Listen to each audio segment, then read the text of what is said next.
Hello, and thank you for joining our webinar launch of AHDB Dairy Strategic Dairy Farm in Sussex.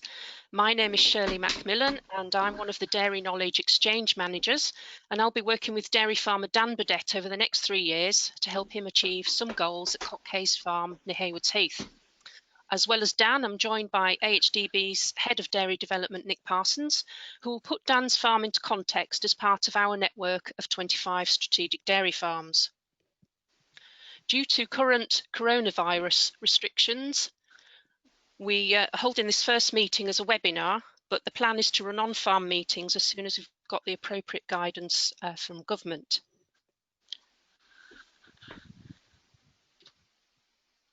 Right, just get my slides in order. So we'll give you an overview of the farm and have a look at the key performance indicators and tell you a bit more about what being a strategic dairy farm means. The housekeeping, all attendees are muted to avoid some sound back. Please type questions into the message box to the right. We will answer those at the end. And if we can't answer them today, then we will get back to you later on. And the questions are private. We don't mention your name. If you're a Dairy Pro member, then please type your name, farm name and membership number into this questions box and you can register for points. Today's webinar has been recorded and it will be available on YouTube later, and we will be finished by 1 o'clock at the latest. If you have any technical problems, I'm afraid that the standard device is the simplest. You have to switch off and log back in again.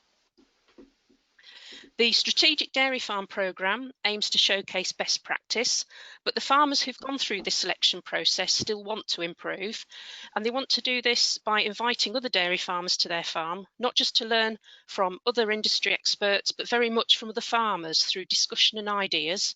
So your questions at the end of this webinar will be very valuable input for Dan. Dan runs an autumn block calving herd. It's organic, but it's also operating a low-cost grazing-based system. And he wants to balance organic farming and regeneration with being able to make a profitable, sustainable business that he enjoys. First, I'd like to ask Dan to introduce a bit about the farm and his background, and starting with a bit of personal history. So tell us, Dan, what did you do before coming back to the farm in 2013? Hi Shirley, hi everyone. Yes, I came back a bit earlier than that actually, 2008. Oh, okay. When I came back. So a little potted history. I grew up on the farm here. We moved here when I was 9 years old. I always loved seeing the tractors, but I never really wanted to be a farmer. So I went to university and studied business studies. And then I took a graduate training scheme up at London Electricity in sales and marketing. So that was where my career was headed. After some redundancy and some travel and then working in the travel industry, I decided really that it wasn't really for me, like sitting down in an office. I was also fed up really with being a small cog in a big engine. Very little control over my day-to-day life and wasn't seeing the outcomes. So I came back and helped my dad out for a year in 2007 on my days off and sort of instantly fell in love with it. I guess it's something that's always in your blood. So 2008, I moved back down here. And my love for the cows developed then, I guess. Machinery is definitely not my forte. It's the cows and grass growing. That's really good. What do you think you brought home in terms of skills and strengths from having gone away to work? Well, I think the best thing that ever happened to me is my dad said to me, look, you need to go along to a discussion group. I didn't know what dry matter was. I didn't know what a hectare looked like. I didn't know what a plate meter did. So I started really from scratch. And so I always asked lots of questions, coming in with an open mind. And I was really lucky to have a group of farmers then and now who have really helped me along the way. I've learned a lot from being part of discussion groups and other benchmarking groups. What do you think you learnt when you were doing your other jobs? I think we talked a bit before about some communication skills and planning. Yeah, I think communication. I mean, firstly, it's just about being employed by someone else. So it's what it's like to feel like being an employee. I think a lot of farmers, they come into the business and they probably only work for their dads, perhaps. And I think I'd always encourage people just to leave the farm, even if it's just to go and work for someone else, just to feel what it feels like to have someone give you a bollocking, Okay. and that sort of thing, uh, and a bit of independence. But yeah, I think I worked a lot with other teams of people, through from the bottom of the organization right through to the top. So being Yeah. able to speak to people at all levels, with empathy, understand their jobs, but also because I was new to it all, I had to work my way through. I had to learn on the job, so people kind of understood that I was always going to be willing to muck in. This wasn't just me turning up and sitting on a desk and giving instructions. That's good. Yeah. How long had your family actually been at Cockhaise Farm? So I moved here in '86. My dad, he came here on a contract farming agreement. He ran the dairy, and there's another partner who ran the arable side of it. For about 900 acres back then. Dad had to provide 200 cows into the contract, um, Right. and yeah, so he managed to, after 7 years, built up enough equity, and along with other members of the family, to buy half of the farm. Then, so the contract farming arrangement ended then, and we started sort of dairying under our own steam then. Oh, that's really good. And how long have you been organic then? Converting started in '99, so yeah, 2001 is when we went fully organic. So we've been in it for quite a long time. Okay. And what was the reason for doing that? Um, Dad has already gone down he'd already started putting paddocks in. He went to New Zealand about that time and saw paddock grazing. Hmm. Came back, bought trailed calf feeder. Dad was also he was the local spray contractor, so did a lot of spraying. And I think that he got a bit fed up with prescriptive agriculture, so he got a bit fed up with being told when and where to spray things, and on his own farm. Yeah. But he also started putting in clover at about that time before converting, and saw the benefits of clover. So all those things put together. Yeah. Okay, that's interesting. And what made you apply to become an AHDB strategic dairy farm then? I think it's just an extension really of the work we've done within the discussion group. Yeah. I know how much we've benefited from that over the years, from learning from others, and we've also, as we've improved, we've had a lot of people come and visit us, and I see that, I want to sort of carry on that interaction with other farmers, because we still learn a hell of a lot. We're by no means perfect. We have a lot of things that we're still trying to work on. So I've also got a fairly new team here at Cockhaise.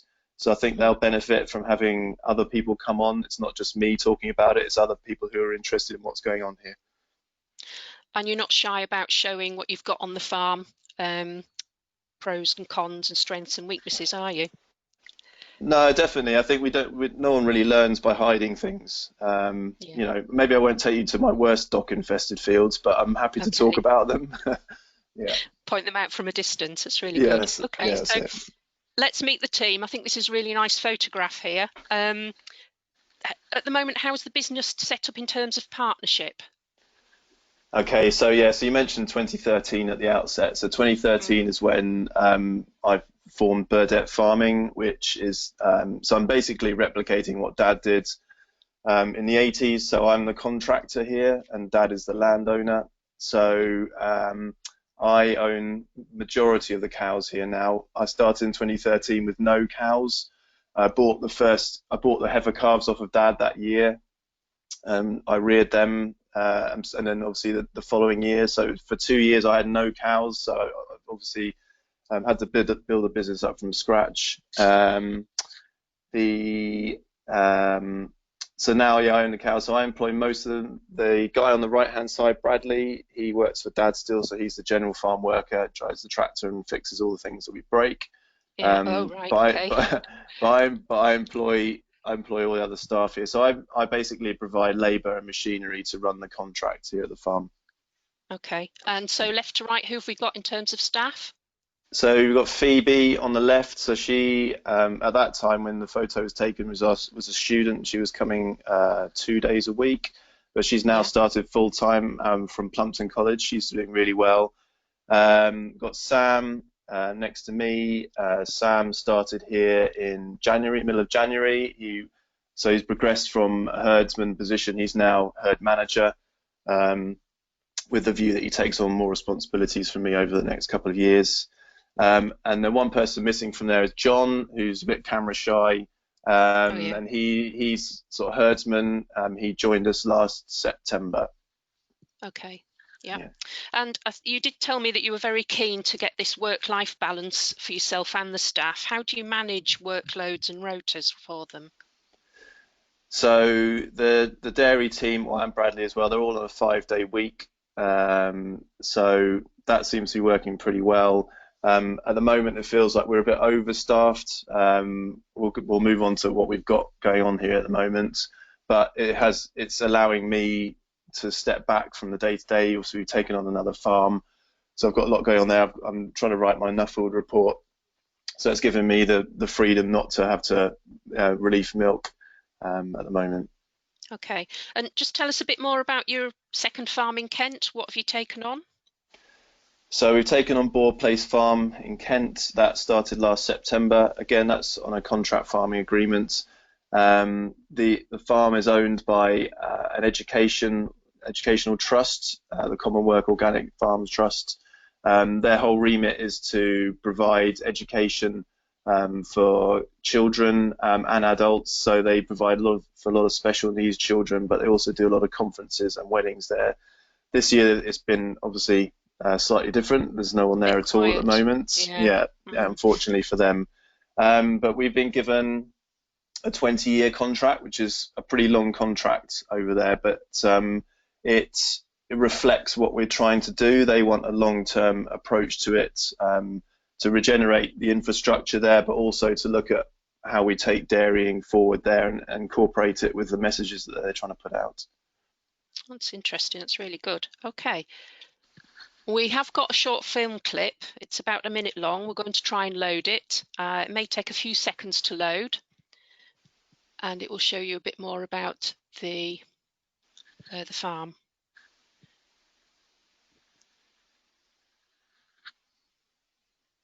Okay, so we've got some very really beautiful scenery there, Dan. Yeah, it's great to see the farm from this perspective. Yeah. All those trees are yours? Well, I wouldn't say to the horizon, no. Okay, yeah, we've got about 30 acres of woodland on our particular farm, but everything that we farm has got a lot of woodland. Sussex is probably one of the most heavily wooded parts of the country. And we're also interested in, we will be looking at some silver pasture planting this winter, so it's something we're going to try doing. Going to do some more. I'll just in terms of the different colorings there, have we got some more moist land with the grass on, or is that cropping? No, that's all. It's just where it's been grazed more or less recently. Yeah. Okay. So we're all so everything is down to grass. Yeah. Everything down to grass. Okay, and in terms of mixes of leys, what do we have? So we have started growing herbal leys, multiple species leys, whichever way you want to call it. About 5 or 6 years ago, we were introduced to it by Lupo, our nutritionist, who suggested that we were reaching a real plateau. We seem to be growing less and less grass every year. And we needed to do something different. So he suggested we look at that. I went to see Rob Richmond, and he was growing lots of grass up on the brash in the Cotswolds. And so we decided to put some in a few years ago, and we haven't looked back really.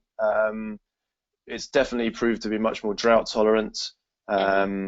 It's more of a variety for the cows. We've found it grows good standing hay in the summer. We found we're flowering. We're putting so some of the chicory is flowering, so we're getting flowers in the paddocks as well at certain times of the year, which hopefully will benefit insects. Yeah. That's really good. And tell us a bit about this lucerne and timothy that you're growing. Yeah, that's one of those. Yeah, I'm happy to share things that don't go that right. So we basically need more protein in our silage. As organic autumn calvers, we do still feed a fair bit of feed, and the protein element of it is incredibly expensive. So we're trying to all the time up our protein rate in our silage. So obviously we have red clover in a lot of our leys, which does that. We try and cut earlier. We take 4 cuts a year. So we're trying to get somewhere towards a multi-cut system. But the next step was something like lucerne, and we talked about it for a long time. But last year we sort of bit the bullet and we put in 55 acres. But I don't really like growing things on their own. So I decided to plant it with some timothy to try and give it, and also to help it clamp a bit better. Yeah. It looked fantastic last autumn. Obviously, having the wettest winter on record, it didn't go too well with lucerne, which quite likes dry conditions. It's starting to come through now. We're going to make some hay out of it, and we'll cut it, and then we'll see what happens once it's flowered. But I'm still hopeful that we'll get something off it. Whether it's going to be the mainstay of our silage for the next 4 or 5 years, time will tell. That's good experience to have, and particularly as we're quite dry this year, you're going to have quite a contrast for it. Yeah. On my slide there, I've still got 20 to 30 acres of arable. Is that still the case? Yeah, we should do. This year it's all grass, but I think that's what we're going to be trying to aim for. I think one of the questions is, should we be producing more homegrown feed? We used to grow a lot of arable crops. We used to have our farming area was a lot bigger, and a lot of that was taken up with arable. But we were finding that we were being spread too thin with our muck. But I think now we're all grass. We've actually found we've got too much muck. It's quite hard to spread it around, and so we probably need a bit of arable for that, but also to produce some more feed on farm. Right. I think that where we're being moved towards is that we should be producing, or certainly sourcing, food more locally. Okay. And moving on to some herd details there. Give us an idea of cow numbers and cow type. So yeah, it's been a bit of a journey over the last few years. So we always were around 220 to 240 cows.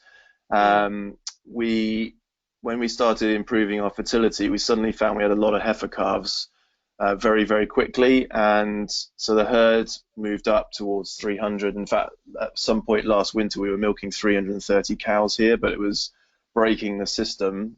We've got currently 294 cows milking.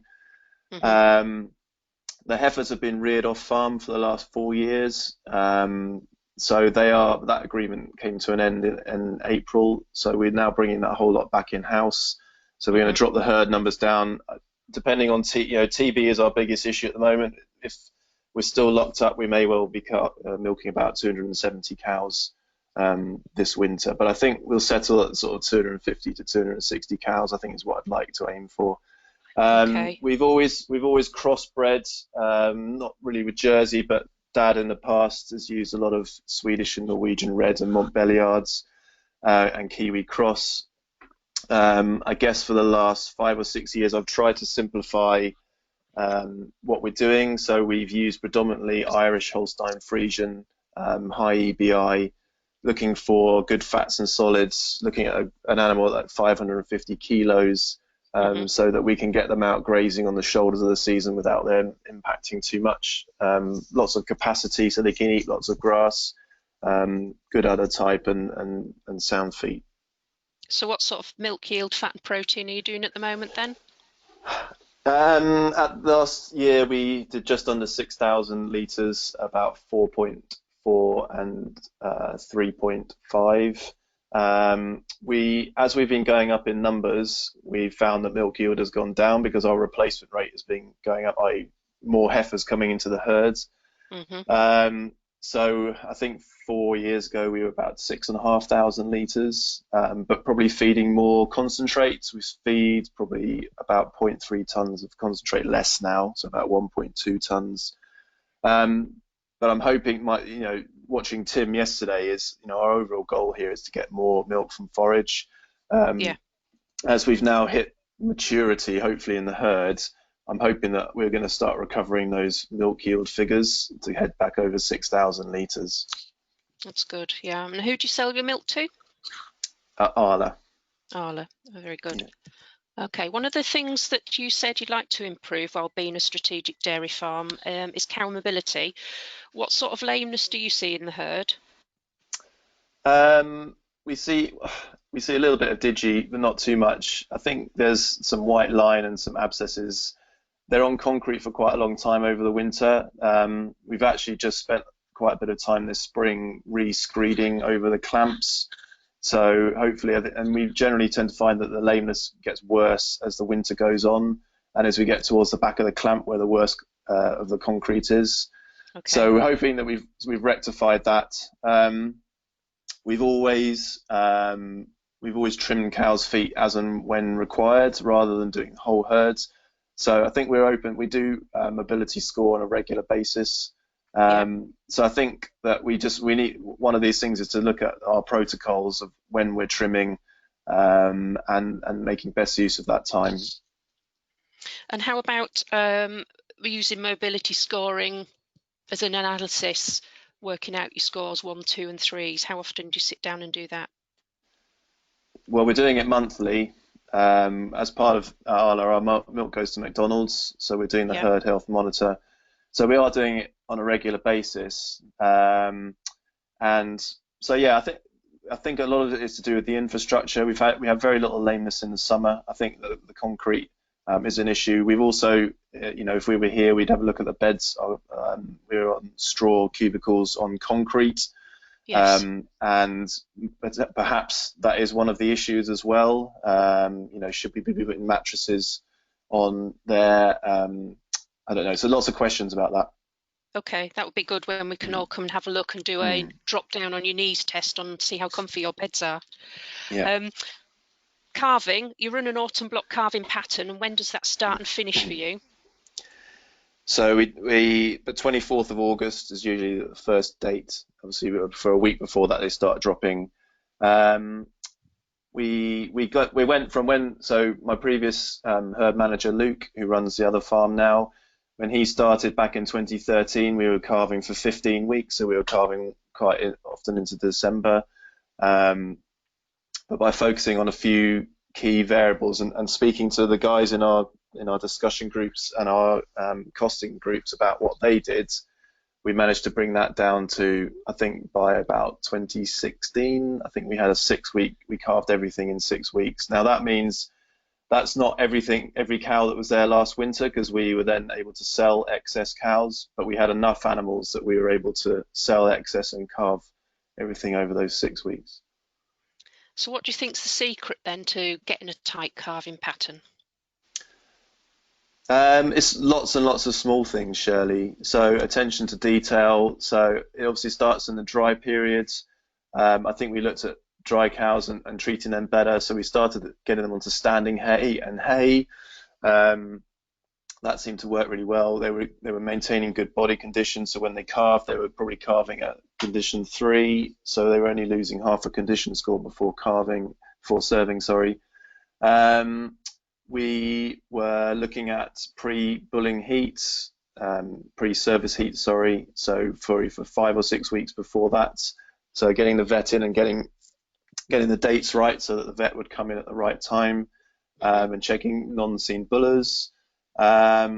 We were getting the plane of nutrition right. So when they calved, we wouldn't whack them up to 7 kilos straight away. We gradually increased that as we went through September and October, and when they became fully housed, we'd probably give them another kilo of food, and so they were always on an upward plane of nutrition, and I think that's really key, and that's the same for the bulling heifers as well. Time spent in the yard, just watching cows bulling and making sure that you serve cows at the right time is really key. So making sure everyone understands what a bulling cow is. That sounds pretty daft, but I think in the past there'd be a lot of, oh, I think that cow looked at me in a funny way. She had a bit of a twinkle in her eye this morning, so I pulled her out and served her. And then lo and behold, you usually find that cow comes bulling in 3 days' time. So we learned that we only serve cows on standing heat. So not if they're messing around. We'd use, if they were a few different signs, then we put those together using the AHDB scoring.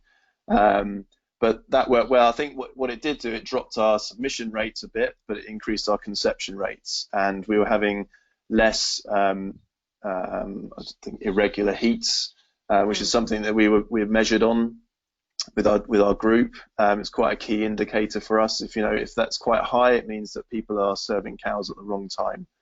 Okay. So all those factors, we started using a straw warmer. We do AI refresher every single year, regardless of how good you are. We test the bulls, we test all the straws, every batch of straws that come in, we test them religiously. One batch in 10 will be a dud in our experience. So all those things have added up. Yeah. Definitely does. And it doesn't sound like you're doing anything special with organic cows. It's just stuff that conventional herds can do as well. Yeah, exactly. For us, we don't use any fertility treatment before the first 3 weeks. We try and let those cows get cycling properly. Anything that has been treated with estromate, we certainly don't serve them to dairy. So we'd serve those cows to beef. We don't want to reproduce from those cows. But yeah, very similar. Under organic rules, obviously, we can't synchronize cows or heifers, which is probably the main difference. But we don't really need to do that. So. Yeah. But you're allowed to use sex semen? Yeah, we're allowed to use sex semen. We've decided that we don't want to use it. We did use it a couple of times a few years back on the heifers and didn't get good results.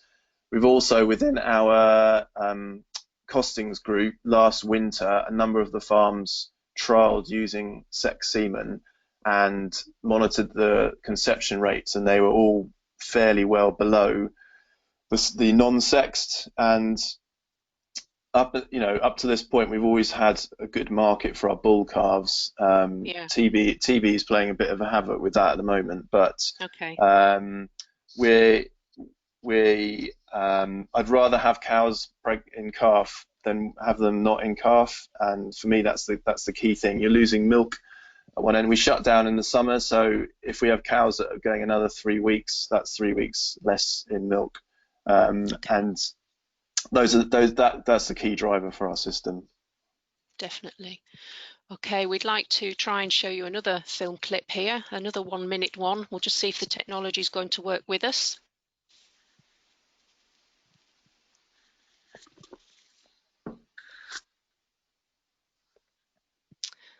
This is an organic film of paddock walking, plate metering, and it was going to speed up at one point, so you could see Dan almost hurdling over the fences, and the dog was having a really good time in the background.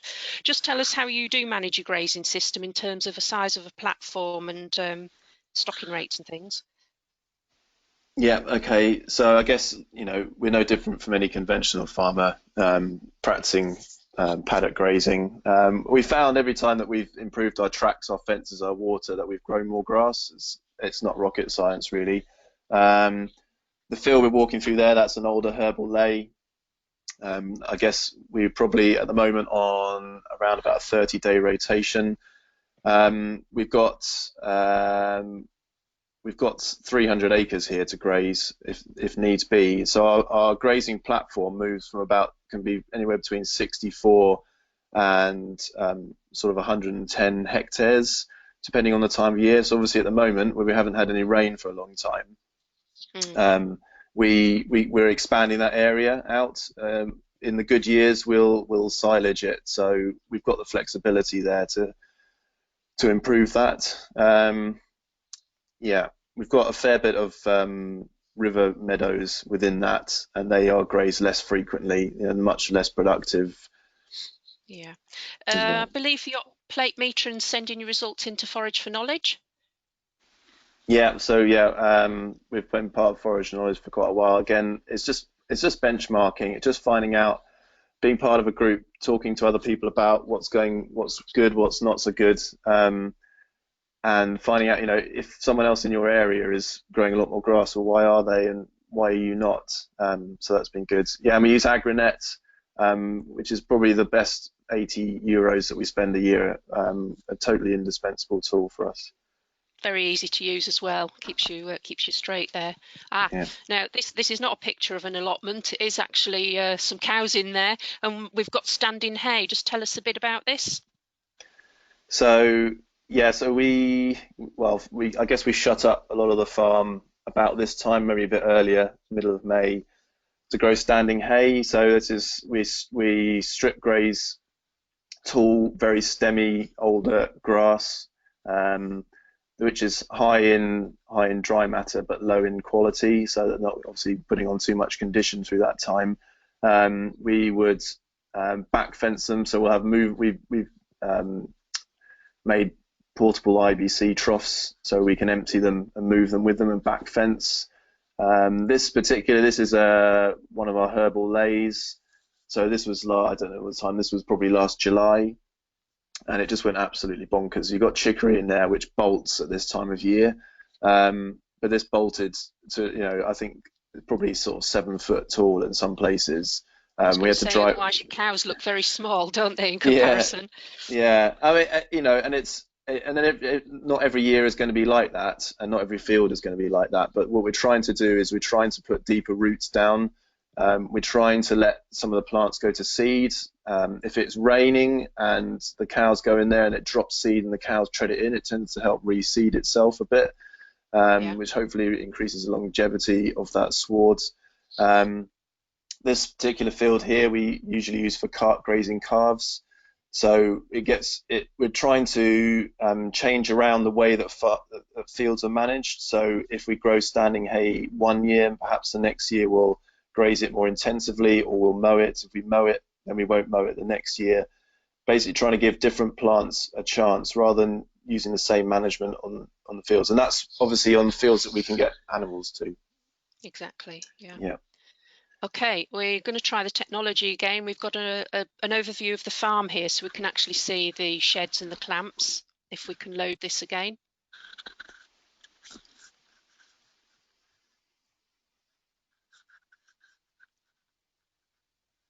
It's a really nice bird's eye view of the farm, which we wouldn't get if we were actually on foot there. So just this building right in front of us, it looks a bit newer. What's in there? Yeah, okay, so that, excuse me, that is a shed we put up about 4 or 5 years ago for our bulling heifers. They were there for 2 years, and then obviously they went off to rearer, so we've used that for cows, but half of that shed this winter will be bulling heifers again and half will be cows. Okay. Next to that is a self-feed clamp. So you've got the heifers will eat from one end, from the left-hand side, and the cows will eat from the right, and they'll meet in the middle, hopefully about turnout time, if we manage to budget it well. Okay. Next to that is the main cubicle house. Yes. Much older cubicles in there, lots of Newton rig cubicles, but still seem to have pretty good ventilation in there. We've opened up both sides of that building to get good airflow through it. Then we've got the lagoon which goes around it. We use a weeping wall, so we irrigate out the water from that. This summer, hopefully, we're planning to build a 6,000 cube water lagoon to hold water because we're spreading it at the wrong times of year, and we want to be spreading it now. We don't want to be spreading it in February, really. No. Okay. No. We've got the main self-feed clamp. You can see that's our first cut silage in there, next to the parlour. And then we've got a set of older buildings. We've got a redundant milking parlour, and then two loose house sheds for calves. So yeah, we've reinvested in a new grain store at the top by our house, and so we've reinvested quite a lot over the last 15 years on the site. And we've decided that we just built a new house for one of the guys who works here, and it's now time to stop spending money. Yeah. So now it's all about maximizing on the returns of what we've put in already. Okay, so we were talking earlier about saving money, and we did touch on this earlier about reducing bought-in protein feed and how you were looking at the lucerne. Could you just give us some idea about the feed market for organic producers, costs and volumes? Yeah, well, I can give you my perspective, and it only goes one way, which is up. I don't think I've ever had a year since I've been here where someone's come along to me and said, "Oh, the feed price has gone down this year." Last winter we were paying nearly £420 a ton for our food, and I think, probably it was only 3 or 4 years ago it was closer to £300. That we've been fortunate that's happened during a very good milk price period, um, and but I'm pretty certain at some point it's going to go the opposite way. The milk price, at some point will have more pressure on it, and the feed price is going to carry on going upwards. So we got to look really carefully at that, like I said, about the silage that we're making. We try, with the young stock, which is the feed that's there, we try and push them reasonably hard for the first few months, but really after they get turned out in March, we try to feed them nothing at all. We just do our great, best grazing practices possible. So they've always got the best grass. So we need to reduce, so we can reduce that dependence. Yeah. Okay, so just touching again on rearing replacements, how many heifers would you rear, and what happens to your bull calves? Yeah, there's a nice photo of an Angus calf there. So that's not indicative of our replacement calves, in case anyone asks. It was just a nice picture. It Yeah. is a very nice picture. Yeah, springborn calf here. Yeah, this year. So this year we've got 71 calves that were born last autumn. So they'll be served this autumn. We have had up to 100 over the last few years, but there's nothing like having a heifer rearer to make you appreciate how much it costs to rear heifers. We've been up to 30% replacement rates as we've gone up in numbers, and that's just way too high for us. It's costing me money, but it's also taking away. We should have more cows and producing milk from them rather than more young stock taking up ground. So we're aiming, this year, because of TB, I've decided we're not going to have all the heifers that were reared off farm. They've all gone either to the other farm, Boar Place, or they've been sold to someone else. So I'm not calving any heifers at all here this year. So we will have a 0% replacement rate, which is probably going to be the best in the country for a while. Yeah. But we'll be aiming for about, I don't know, 15%. I think we really want to drop it down to 60, maximum of 60, which is what we always used to have in the past. We've got our herd structure right now. The cow fertility is very, very good, almost better than the young stock fertility. The cows scanned at 75% conception rate this year and last year. So calves are, for the process for calves, they are reared outside from birth. The heifer calves, they're put in pens in the field for a couple of days, and they're trained on the teat feeder, and then they're in groups of 40 on the trailed feeder.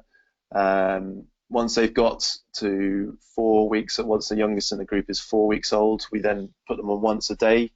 So up to that point, they're on about 6 or 7 litres of milk. After that, they're on about 4 litres once a day, but with some really good grazing, and up to 2 kilos of feed. They then come inside in December once they're weaned at 12 weeks old.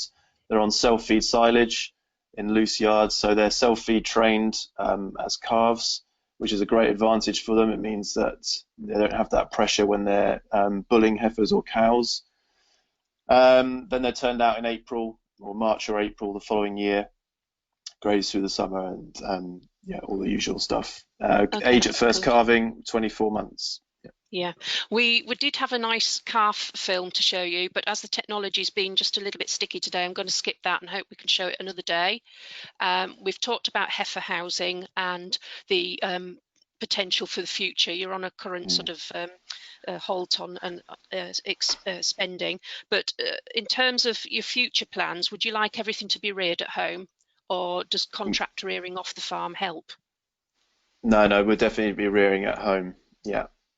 It's Can I just I'll just go back to the calf rearing just very quickly, and it's really where I'm experimenting the most is we used to set stock a lot of calves, and I've learnt to use electric fences a lot better, and now I've got my calves, they're on daily moves, again back fencing with water, At the moment, they're on some permanent pasture, but I'm hoping we've also got a system set up on one of our silage fields.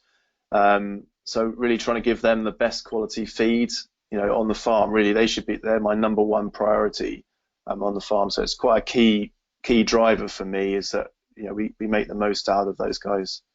Yeah, definitely. Okay, and a really important part of all of this for you is what you're calling regenerative farming, and balancing efficiency and profitability with being organic and passionate about cow welfare and the environment. How do you do all of that? What's key? I think finding the sweet spot. I think we've probably going up in cow numbers. Uh, it's fulfilled one of my aims, a business aim of getting more cows. It helps my balance sheet, future kind of wealth of my family. But within that, I've also have to look at the sort of wealth and prosperity of the farmland itself. And I think in years like we're getting at the moment, where it's feast or famine, we're probably putting the farm under a little bit too much pressure. So I think I just need to ease it back a notch and find an area where we can let the diversity grow up. We can experiment a little bit more. Whereas at the moment, it's difficult to experiment when you're pushed right to the edge. Mm. Soils, what can conventional dairy farms learn about your soil management? Um, I'm not convinced it's an organic or a conventional thing. I think more and more farmers are now understanding more about their soils. I mean, as grassland farmers, we're on the best side of it, really. We should have higher organic matter in our soils. My personal view is as we're organic, is that we're not putting any chemicals on the land. There's no doubt that inorganic fertilizer does do damage to the life in the soil. There's plenty of studies that show that. But we're still, putting the deeper rooting plants in there is one of those things. Putting a variety of plants in there so that different plant roots talk to different microbes. And I'm trying to get an understanding of that. I'm at a very early level stage of Yeah. that so far. And we talked earlier about tree planting. What's your plans for this winter, you said? So we want to try and plant some silver pasture, which is essentially planting trees within paddocks. A bit like Tim was talking about yesterday, if anyone was watching that. And we've already planted trees and hedges on the outskirts of paddocks, but actually putting it inside a paddock is a next challenge for us. And we just have to work out whether we put productive trees, i.e. something we can make for timber or fruit, or whether we put just fast-growing trees or willow or poplar that are more medicinal. That's fine. And just finally, sort of try and give us a flavour of what regenerative agriculture means to you. Yeah, I looked it up this morning. Some official Okay. ones. I mean, it's going beyond sustainable, but it's looking at the environmental, social, and economic measures on a farm. I guess a lot of people will talk about a triple bottom line, and it's pretty much that's what you're looking at. So you're looking at the environment around you, you're looking at the social, so the people you employ, the business that you're developing, your customers, and your effect on the environment as a whole. Most regenerative farmers probably aren't organic. There's no rights or wrongs with it. There's no one auditing you with it. It's about finding what your passion is and going for it and improving your farm in that way. Sounds really good. We're going to take a quick look at some key performance indicators, and Dan has put his information into our KPI, Key Performance Indicators Calculator, which you can download from the website. And what you do is you end up with a spreadsheet like this, and Dan's farm is the column on the far right with his results comparing to target, average and poor. If you scroll down the column, you'll see there's a great big X under genetic merit. That's because Dan isn't yet milk recording, and you need at least 5 milk recordings a year to be able to get some genetic information on your herd through one of our herd genetic reports.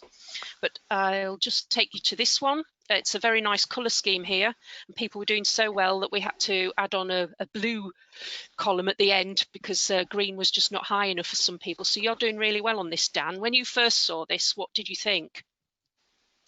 Well, I've known for a while. Obviously, our 6-week calving rate is key to us really. So yeah, it's nice to see that there. Yeah. Really good. And we mentioned milk yield from forage.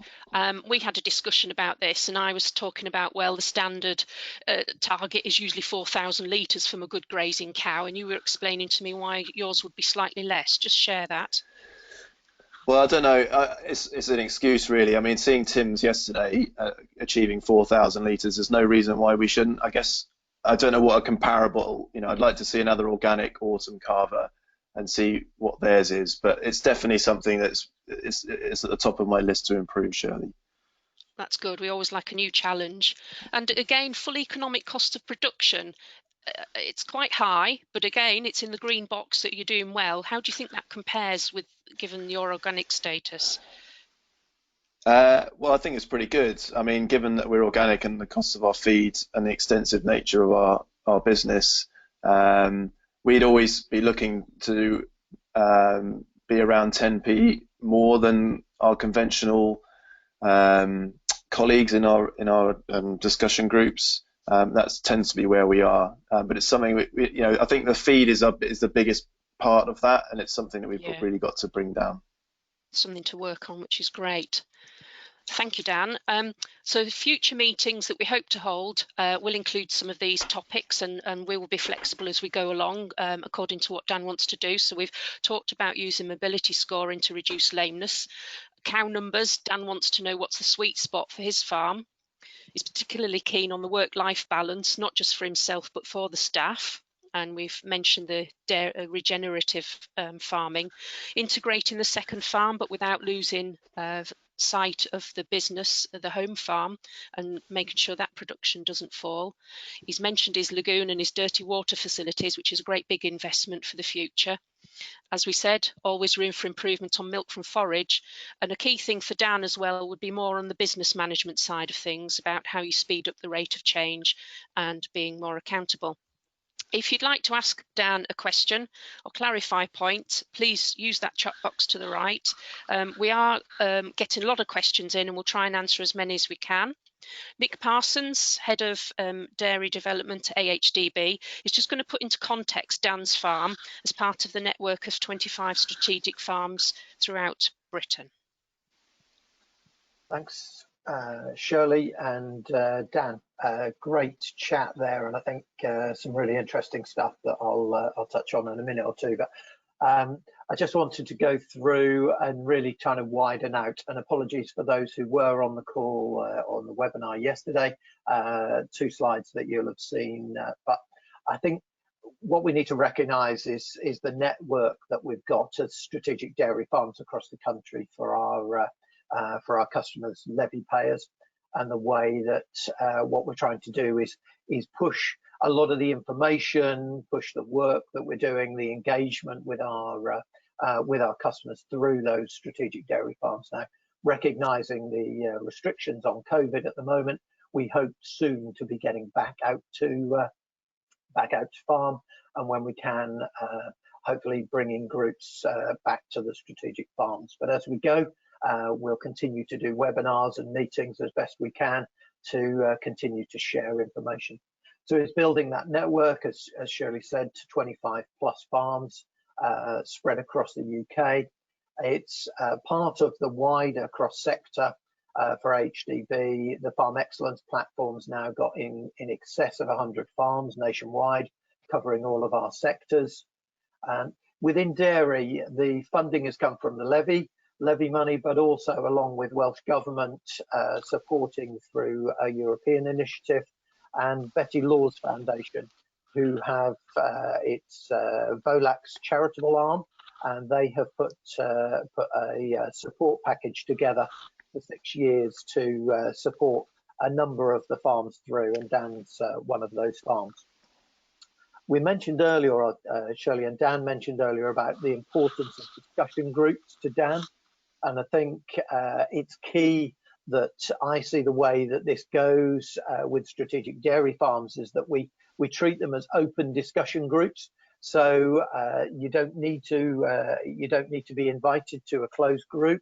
You could come along to one of the strategic dairy farms across the country and get into those discussions, get into analysing each business, recognising where farmer-to-farmer learning, can bring that part of challenge to each other within a group, and continue to come along throughout the 3-year period that farmers are one of the strategic farms, and really engage and get down and really ask those questions, which I've been watching as the questions have been coming in today. And it's great to see that we're getting that same kind of engagement, even though we're on a virtual meeting. We're getting that same kind of challenge and engagement, which hopefully stretches and challenges Dan, but also gives other people ideas to go away with. So a big part of what we're trying to do, and Shirley's demonstrated that with the key performance indicators today, is encourage farmers to go out and benchmark themselves. And you can go to the AHDB website, go to the KPI calculator, and really look at the comparison of your numbers, a few calculations you'll need to make to take them into the KPI calculator, and it will then give you a comparison about how you sit against the AHDB benchmarks. Thanks, Shirley. Can you flick to the next slide? Thank you. So just wanted to really give an outline of where the farms are. We've got 13 that have launched now, 14 and 15 with Dan and Tim yesterday. So we're heading fast towards that target of 25. We've got other farms marked on there, and another launch coming up with in Leicestershire with Garner and Wade, and 2 further farms further north in Lancashire and Yorkshire that are awaiting launch, are all year round calving farms. So we've got a mixture, we've got them nationally spread. We encourage you to both engage with the webinars as we go forward during this period of close, but also look to get back out onto farm and participate in the farms on a regular basis as we hold those meetings, coming back time and time again to engage with individual farmers like Dan, but also go back and learn more about what you're trying to do. I think what Dan and Shirley have managed to do is to really outline that whether it's an organic farm, it's good dairy practice. And I think the key to what Dan's been talking about today has been his attention to the detail, his use of that discussion group concept to challenge himself, and the passion that he's reflected on in his farming. Thanks, Shirley. Okay, Dan, are you ready? We've got plenty of questions coming in. It's the quick fire round, although there aren't any prizes. How are you coping with the drought? Oh yeah, I was hoping for some rain. Unfortunately, the rain gods didn't come here yesterday. Yeah, okay, the farm looks all right. We have, as I said, we have got the ability to stretch the grazing out. It will mean impacting on silage or standing hay. But yeah, the deeper rooting plants, you know, we know they will hold up. The cocksfoot will hold up really well. So at the moment, it's fine. You know, we're understocked on a lot of the farm at the moment, so we're not too bad. Okay. Would you still do multi-species leys if you were not organic? Absolutely. Anyone should have a look at, if they're on Twitter, look at Nick Ranson's post from yesterday, a picture of side-by-side paddocks, one herbal, one not. Both graze the same time or same day in the same way, and just look at the colour of the regrowth on the herbal ley. I don't need to say anything more than that. When did you go block calving and why? I've always been autumn calving. It's a system. My grandfather was an autumn carver. Our consultant was Kay Carslaw, who was my grandfather and my dad's consultant, and he only retired a couple of years back. So we've always been autumn calving, always been self-feed, always been sort of a low-cost system. Okay. How do you manage weed control? Are you topping paddocks to reduce seeding? On the grazing platform, we don't have too much of an issue, particularly at the moment. The pressure from the cows will clean up anything. We might have to go around occasionally and top. I think this morning we had some very stalky chicory, and we went around and tidied that up a bit. But it's more the far off fields, the silage ground. Sometimes we get a bit of docks, so we have to use a topper. for that. Thistles, spear thistles, we use a tool called a lazy dog, and we walk around and dig those out, and they don't tend to come back. Okay, that's good. There's a question about residuals. What residuals do you aim for with standing hay? I assume that's after the cows have eaten the hay and Yeah. gone and calved. Yeah, I mean, I guess, if you're a mob grazer, you'd say, oh, I want to leave a third and trample a third. I think in practice, they will eat everything. It's unbelievable. They will literally eat everything. But we've seen, as long as we back fence it, then the regrowth comes back really, really well. Where the young stock up, we tend to leave higher residuals, particularly when the drought's like this. We won't keep them as tight. Okay. Because we get more ground cover that way. Yeah. Right. There's a mobility question here. Do you know what percentage score 2 and 3 cows you would have? We probably have about 10%, something like that, which is too high for me. I think I'm always a bit unclear as to if we're doing it every month and those cows are in there every month, do we keep counting them? That's a bit of a technical point, but yeah, 10%, something like that, probably too high. Yeah. Okay, something to work on. Right. What's the aim of planting trees within paddocks? I tell you, well, this time of year and this weather conditions, the best thing you can do is walk around the edge of your fields and where the trees are shading and have a look and see how much grass you've got. And so most of our fields, we'd have twice as much grass around the edges of the fields because of the shade and the rooting nature of the trees. So we're trying to encourage a similar thing in the middle of the fields. It's creating shade, a bit like Tim yesterday, something else for them to eat, but it's mainly getting sort of deeper rooting structures in there, which will break up pans. It will encourage more water to the surface. It will encourage shading, that sort of thing. Yeah, that's good. How are you planning on fencing this silvopasture? Yeah, well, the fencing itself is fine. You just put a ring around each line of trees. I think our issue and the questions that we face is how do we orientate them in the field, and how do we set it up so that when the cows go in there and we want to get them out again, they don't run round and round them.